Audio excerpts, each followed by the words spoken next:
Hey everyone, so today we're going to be going through an overview and my review of the Dyson Hot and Cool Link. Now as the name suggests, it is a hot and cool Wi-Fi connected air purifying fan. I'm going to go through a couple of the details about the kind of air filtration but also the fan features of the product, and then some of the stuff that's enabled that you don't expect or doesn't really come with a kind of either a regular filtration unit or a regular fan that will just push air around the room, and those are generally enabled through the accompanying Dyson app that you can download for free for iOS on the App Store. So a couple of the top level features, again as the name suggests, it is hot and cool. It goes from 1 degree Celsius in terms of the air that it pushes all the way up to a toasty 37 degrees. I have no idea what that is in Fahrenheit. Google it. It's probably pretty warm, just as 37 degrees is. So as it's pulling in that air through the filtration unit on the sides, it's kind of 360 filtration. It pulls it from every direction. It's pushing that air out at the temperature that you set. That air comes from the front of the unit, or comes out of the front of the unit. What that effectively allows you to do is two things, and there's two settings you can set.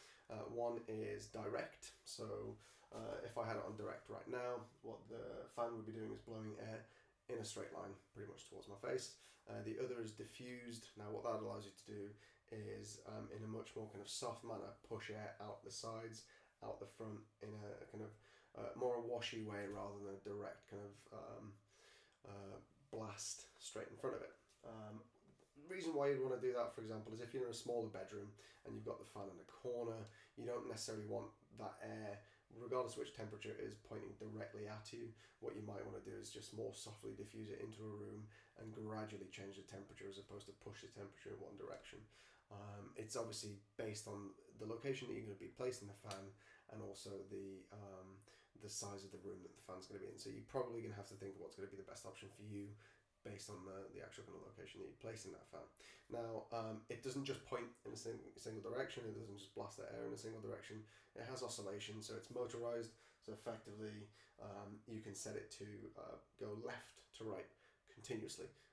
It will only stop if you change the temperature of the fan speed, because it needs to actually change some internals in order to do that, and it doesn't want to do that whilst it's moving. So if you do start to use the kind of included remote control and just stop whilst you're doing it, totally normal. It's just actually changing its settings internally before it carries on. Reason why you'd want it to oscillate is, again, for kind of filling out the air quality but also air temperature more evenly throughout a room, as opposed to just as a regular fan would. There are some fans that oscillate, but the regular fan would just sit there and point air in a specific direction. And it would blast it only in that direction, whereas what this allows you to do is, in a kind of oscillating manner, left to right, push that air evenly across the room. It's just a much better way of evenly distributing the purified air, but also the air at the right temperature. So if you imagine wanting to quickly change the temperature of a smaller room, you're going to be able to do that really easily if you set the fan speed slightly higher and then set the temperature slightly higher whilst it oscillates. Best way to do it. Now, obviously, it has the ability to pull air in, push it out, has the ability to oscillate, and has the ability to change the temperature of air. Now, that's effectively the fan elements of the product. Now, what this does that not many of the products on the market do is it has kind of smart features that are enabled through the accompanying Dyson app. Now, let me show you a little bit more about that. Alright, so moving on to a couple of the features that are enabled if you're using the accompanying Dyson app, which I've got downloaded here. What I did actually when I got the product is I downloaded it straight away and activated it following the instructions. A couple of steps. It's pretty simple to use. So as you can see here, obviously I've got it set right now and connected, and because it's permanently Wi-Fi connected, it sends its most recent information to Dyson, and then that pulls back down to the app. What you can see here is that currently the air quality in my office is set to fair. That's based on a predefined rating of what they think is bad, fair and good. You can see here is a chart of either the previous day, which you can see for me, it's gone up and down slightly, but as the fan goes on at that point, the air quality gets better. But then also, what you have the ability to do is set all of the information, but also the kind of presets and control effectively your entire device through the app itself. Might not be easy to see on the screen, but I'll talk you through it anyway. So what you can do is you can turn the fan on straight from the app, and it takes about a second to get the update. You might hear the fan noise in the background. It is set to the lowest volume, so hopefully it shouldn't be too bad. Obviously you can see here you've then got the ability to change the fan speed. I'm going to leave it on 1, otherwise you won't be able to hear me talk if I start to put that fan speed up.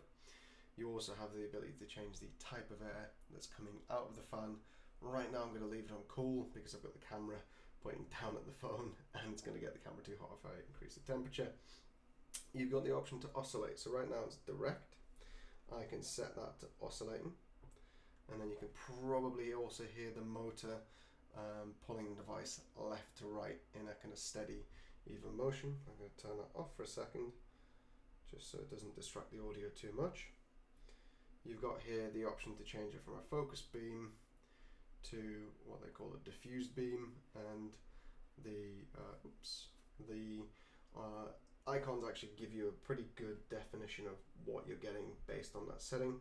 So in the case of focused, it's effectively a straight line, whereas if you want it to be diffused, you can hear that click, which is effectively changing a couple of components inside, changing the direction and setting so that it diffuses the air in a more wide dispersed pattern as opposed to straight ahead. I'm going to pop that back to focused. This allows you to set a sleep timer. So what effectively this means is if you're in bed and you're having it go off for a couple of hours, you can set it from anything from 15 minutes to up to 9 hours. So what you'd want to do for 9 hours is if you wanted it all night long to keep running and turn off effectively when you get ready to go to work, you can have this set for 9 hours. You can also cancel that timer if you change your mind at any point or you tap the wrong amount of time. The final setting that you've got on here is the night mode, which effectively allows you to control the maximum fan speed, but also to set specific features on the LED to go off after 5 seconds. The reason you want to do that is if you have, again, your Dyson hot and cool link in your bedroom, what you don't necessarily want to do is to have the lights as well as the fan on maximum, because it's pretty distracting if you've got an LED light permanently on in the corner of your room. Anybody that has an electric toothbrush will know what I mean. When that light's flashing, it's distracting and it stops you from getting to sleep. So what this would do is it will switch that light off after 5 seconds, which gives you effectively the ability to only see the settings that you're changing with the remote at the time you're changing them, so it's not distracting all night long. It also limits the fan speed to 1 through 4 instead of 1 through 10, because once you get up to about 4, it's probably the loudest audible level to be comfortable with and still be able to get to bed, as opposed to 10, which is, I'd probably say, kind of a third to a half the volume of a hairdryer. You can definitely hear it, and you can probably hear it from the other room, but it is also the most powerful way to distribute air through the room. So a couple of other things that the app allows you to do is set a schedule. I think this is probably one of the niftiest features of the product. So not only can you use it as and when you need it, you can predefine a routine that you follow, so the fan is effectively doing it for you. So in this case, what you can do is add a particular entry. I've deleted all the schedules that I had in here just to show as an example. I'll go to add entry. As you can see along the top, you can add every single day throughout the week, or one, or a collection of days. You can define when the fan should start, at what time, when the fan should stop, so effectively when it should turn off, and then also the settings that should be applied to that fan. So do you want it to automatically decide the fan speed and air pressure based on the quality of the air in the room that it assesses at the time? Do you want it to be cool fan or hot? Would you like it to oscillate? Should it be a focus beam? And should it be limited to 1 through 4, or should it go 1 through 10? So the example there perhaps would be if it turns on and it finds the air quality in the room is at very poor, what it's going to do is it's going to ramp up those fans straight to 10 and push that air through until it starts to find that the air is actually filtering through to a quality that's more acceptable, at which point it will then start to ramp the fans back down again. This is a super handy feature because it takes all the thinking out of the actual product. I always find that any product that can automate itself, particularly through an app or kind of through smart cloud features, is the best way to actually effectively experience our product, because it's effortless. It just means that you can set it away and it will follow your routine. Obviously, you can change it, you can have it repeat weekly if you want, or you can change it when you're away, for example, on holiday. You would disable the schedule. But I think for me, this is probably kind of the number one feature that isn't necessarily even a feature of the product itself, but more so something that's enabled through, I guess, kind of the Internet of Things. Okay, so that's my overview of the Dyson Hot and Cool Link, as well as the accompanying Dyson app that you can download and activate to give you a couple more smart features that you wouldn't traditionally find just available through the remote control.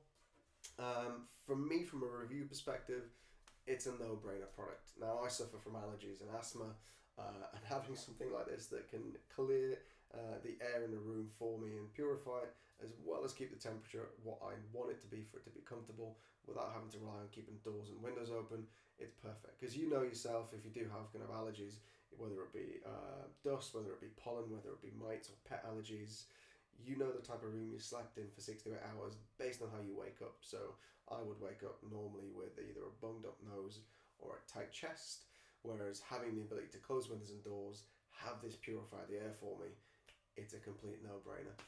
It does obviously come with an investment. It isn't the cheapest product on the market. You could probably buy a fan for 10 to 15 quid, but what that's not going to do for you is it's not going to clean the air for you.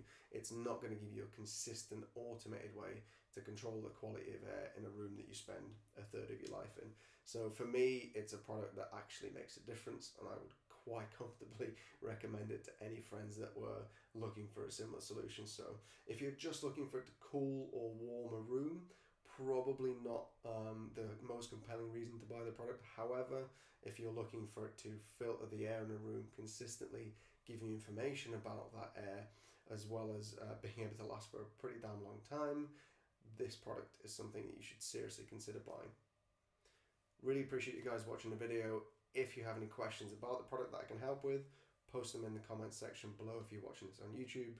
And if you liked the video or didn't like it, give us some feedback by giving me a thumbs up or a thumbs down. Thanks for watching, guys, and I'll see you in the next video.